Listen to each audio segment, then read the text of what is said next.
Hello and welcome along to another episode of this FM19 story, The Head Coach with me, Daniel. It's season 11, episode 4, and today, after a brilliant start to the domestic campaign, we're back for a decider in a crucial Champions League group game, as we've left ourselves in a bit of a pickle in that competition. So domestically, everything's going brilliantly, but as you can see in the Champions League, it's 3rd v 2nd today as we face Porto away from home, and we have to get a result in this one, as we currently sit on the same number of points. We definitely can't win the group. Dortmund have run away with that one. Slavia Prague have ended up being the whipping boys. So we go into today with a brilliant chance of getting through. A draw's enough as we drew 0-0 at home to Porto. So a 0-0 draw away from home would leave us with a better goal difference in the group anyway. And if we draw with an away goal, it means that we've got a better head-to-head record. So a draw or victory will definitely see us through. But obviously away from home against Porto, there's every chance of a defeat. And we've got to try and avoid that to get to the Champions League knockout stages for the first time.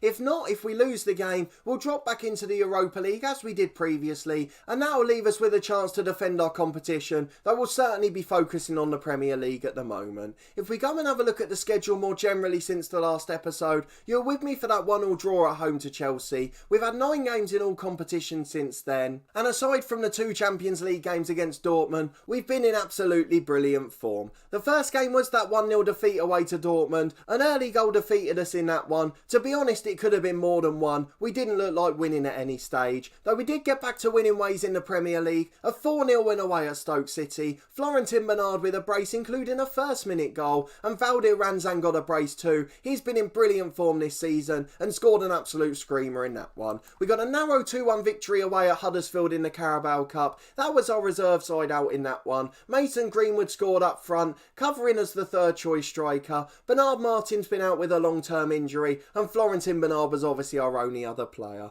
Mauro Oliveira got the other goal as we snuck through 2-1 after a stern half-time team talk, having been behind at the break. We then won 4-2 at home to second place Tottenham in the league. This was a crucial one. Harry Kane, who almost joined us on deadline day, he got a goal back for Tottenham after a flying start for us. Ranzan and then a Bernard brace, as well as an own goal, put the game beyond doubt before Horace Stewart scored. The former Ballon d'Or nominee doing a brilliant job, but not enough to help Spurs get anything out the game. We then played at home to Borussia Dortmund in the Champions League, and it was yet more disappointment unfortunately. Ranzan got an early goal for us before Florentin Bernard came off injured. That meant that Mason Greenwood played a few games in a row up front, but more importantly it meant we were toothless in this game and ended up losing 2-1, which has left us in the dilemma we are today. At home to Ipswich in the league though, we won 1-0. Douglas Luiz getting a late goal in that one off the bench to really save us as we looked awful in front of goal. Mason Greenwood was our only fit striker, and Valdir Ranzan had an absolute shocker.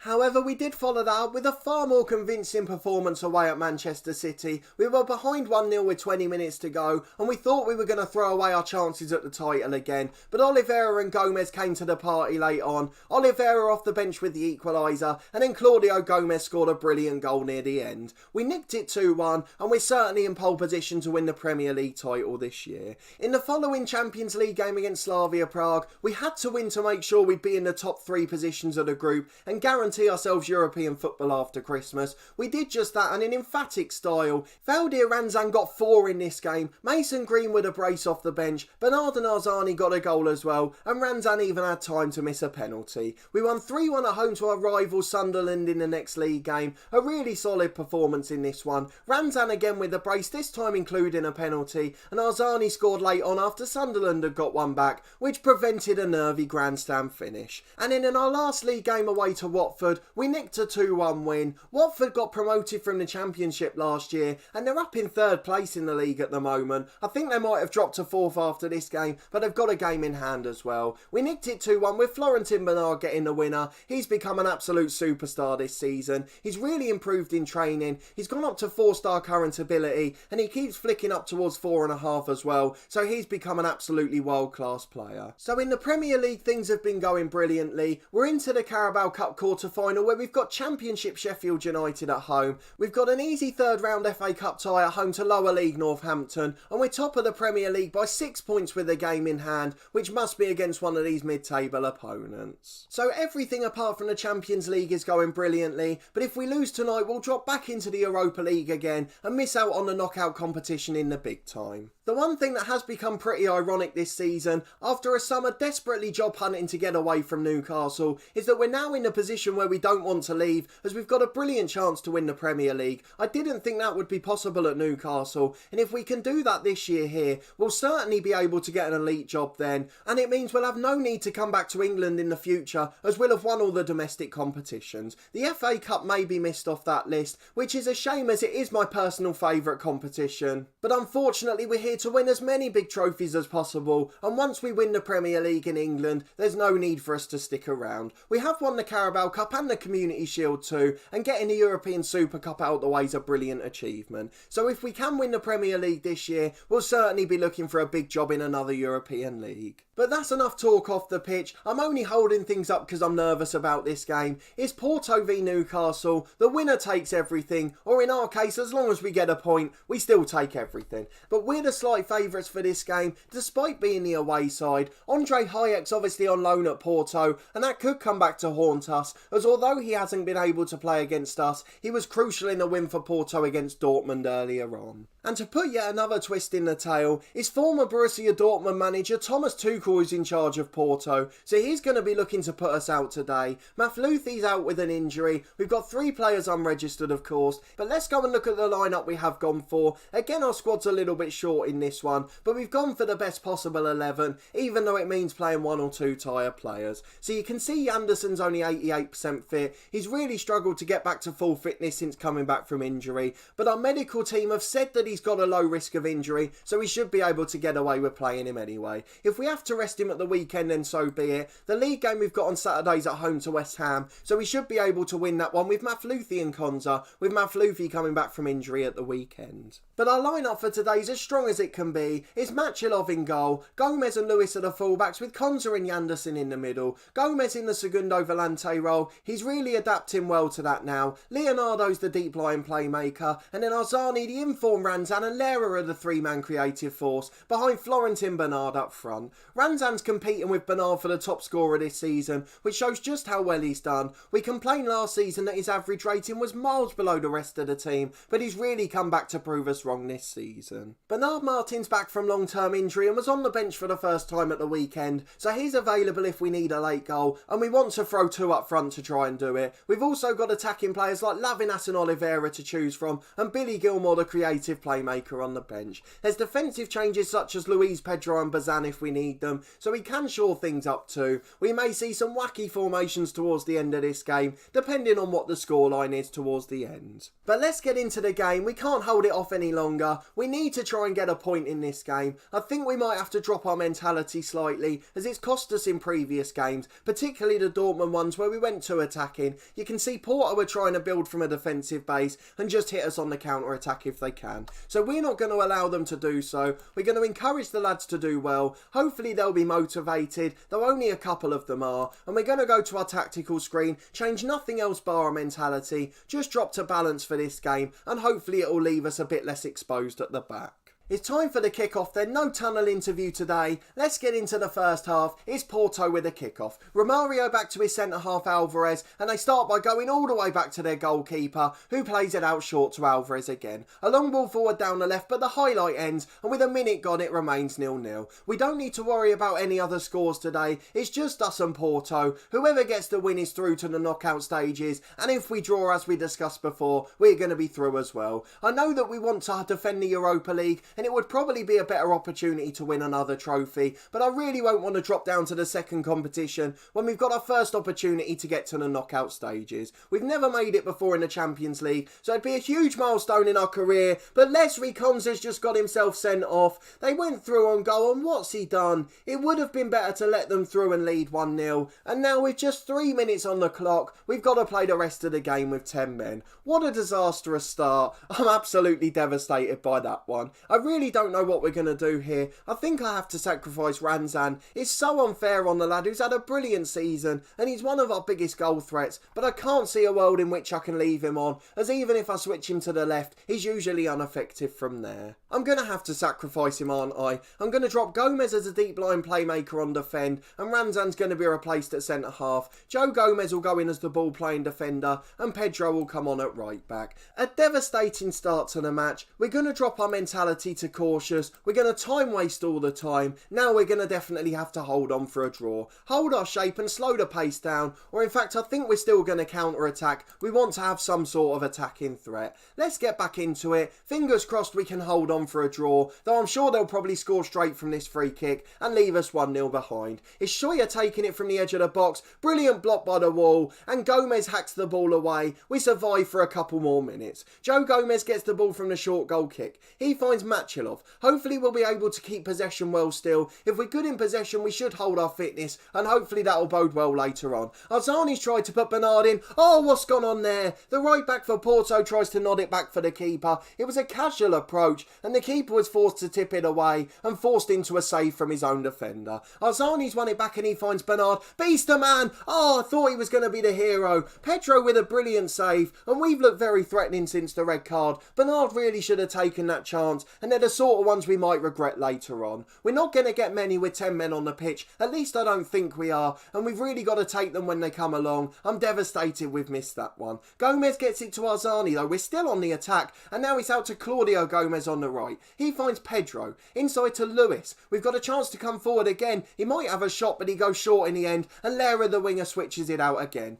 It's still Claudio Gomez out on the right. He finds Pedro. Lewis cutting in again. I don't know what he's doing in the middle, but he's lost the ball eventually, and the highlight ends at 0-0. It's Brobby the striker who was fouled by Konza for that red card. Inside to Jimenez. Romario plays a 1-2 and now Bruno Henrique. He gets it back to Alvarez on halfway. Porto in no real rush to get forward. They're just keeping possession and trying to tire us out. It's a very good game plan, and I'm sure it'll work, as they've got Pierre Højbjerg in the middle there, the former Southampton man in real life. Here's Brobby out to Shoya. Porto certainly looking threatening on the attack. We've just got to try and counter them and hope we can nick a goal. Henrique's into the box, their first clear-cut chance of the match, and Machilov makes a brilliant save to tip it behind for a corner. It's Shoya with an outswinging delivery, fools everyone by going back to the edge, and it's a 1-2 into Jimenez, and it's deflected behind for another corner. Joe Gomez the hero this time, but we're living very dangerously considering there's less than 10 minutes gone. Joe Gomez heads the corner away again to the centre forward on the edge. He plays a 1-2 with Romario, and it's back to him again. We're throwing bodies in front of the shot, but it doesn't look like we're going to be able to hold on for long, as Leonardo nicks it back and concedes possession immediately. 15 minutes gone, it's a throw on the left for Jamal Lewis as we look to build an attack. If we nick one on the counter early on, that would be brilliant and really give us a chance in this game. Arzani into Lera. Oh, he's hit the post. We've had the two best chances since the red card. What an effort from Lera. Off the outside of the post and deflects away. Shoya with a corner for Porto though. Into Javan on the edge of the box. Out to Shoya for a second time. They're keeping possession well, and although we're sitting off them a little bit, I'm still a bit nervy they might score a screamer. Romario goes for one from 25 yards, but it's just wide of the post, and we survive with a quarter of the game gone. Leonardo finds Florentin Bernard.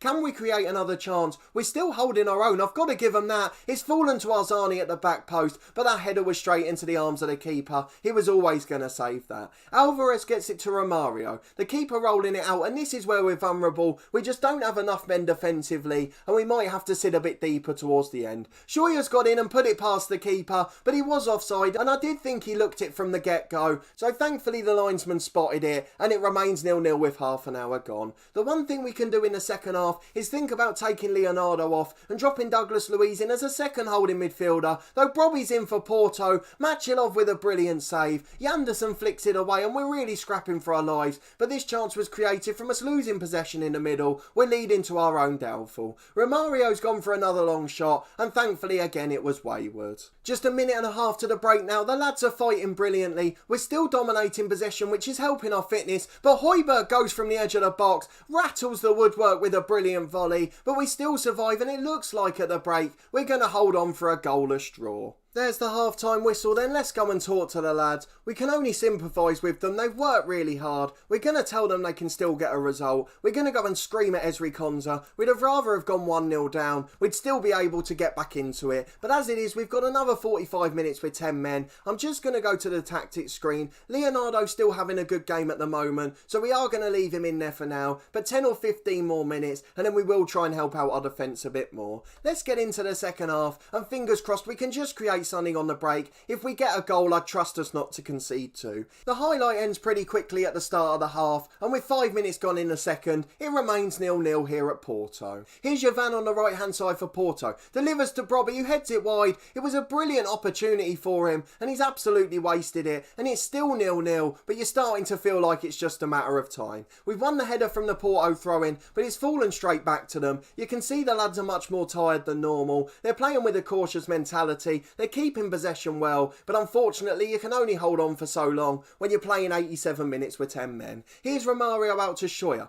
On the left-hand side for Porto. He gets it inside to Højbjerg. Højbjerg switches it out to the right, and they've still got so much time out wide as we don't have enough men in the middle anymore. I might even drop Bernard back and play with a strikerless system. We could play with a number 10 and have no one up front, as we're not really worried about scoring at the moment. 60 minutes gone, it looks like we're holding on well, but we're going to have to make some more changes in a moment. Leonardo finds Gomez on the left. He gets it up to Florentin Bernard. Beats two men, brilliant work from Bernard, and forces a save from Pedro. We're going to make one slightly defensive tactical tweak. Jamal Lewis is going to drop to a fullback on support rather than on attack as he would do usually, and we'll get back into the game and hope we can nick one from a set piece. What an outcome that would be. Arzani into the back post, the keeper punches, and Yanderson can't get there. We forget that he was tired at the start of the game, so he's really going to struggle towards the end, although Porto have just run the length of the pitch, though Yanderson, who I spoke about, had got all the way back to defend it. Brilliant composed work by the Brazilian centre-half. A quarter of the game to go. We've got to go and make another change. We really need to help these lads out if they're going to make it over the line. We've got Lera, who's having a poor game and very nervous, so I'm going to replace him with René Bazan. He can drop back to a wide midfielder, which really helps us a little bit better. Arzani's not ideal in that role, but we are going to drop him there anyway. We're going to show no attacking intent at this point. We just want to make sure we keep the draw.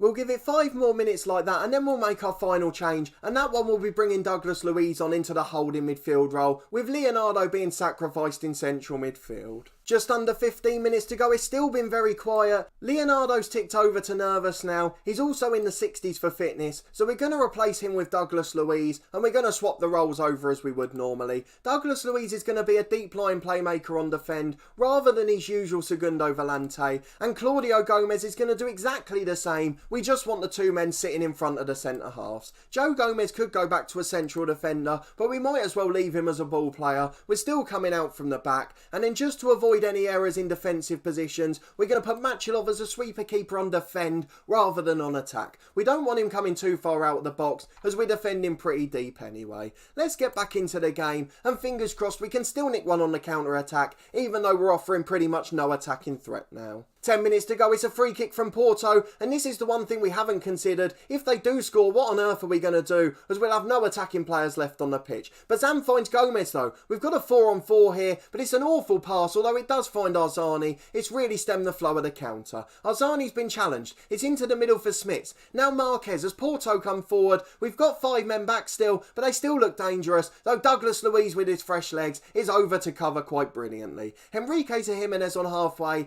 and they start to build again with Alvarez. Toussaint in the middle, the substitute. He gets it wide to the winger. Inside to Romario. Loves the screamer, but doesn't this time. Scheuer shoots from the edge of the box, but it's just wide of the post, and we're still managing to cling on at the moment. 2 minutes to go. It's Arzani with a free kick. Into the box is headed away, and now Porto can counter again. I really do hope we can hold on, although they've got a lot of men forward here. Jovan tries to cross. It's a brilliant block by Lewis, although it's fallen to Smits again in the middle. These lads have worked so hard. They're absolutely knackered now. They're all finishing the match in the 60s for fitness, which very rarely happens for us. Toussaint's in now. A good save from Machilov, who's managed to hold on brilliantly at the end. A minute plus stoppage time to go. We're going to hold our shape now, not even try and counter attack, and we're also going to drop our defensive line slightly just so we don't get caught out in behind. We don't want to prevent short goalkeeper distribution. We're not going to be able to do that anyway. We've only got one man in the attacking half of the pitch, so that's going to be pretty impossible. We're back to our standard defensive line, and let's get back into the match. It's Marquez on half line for Porto.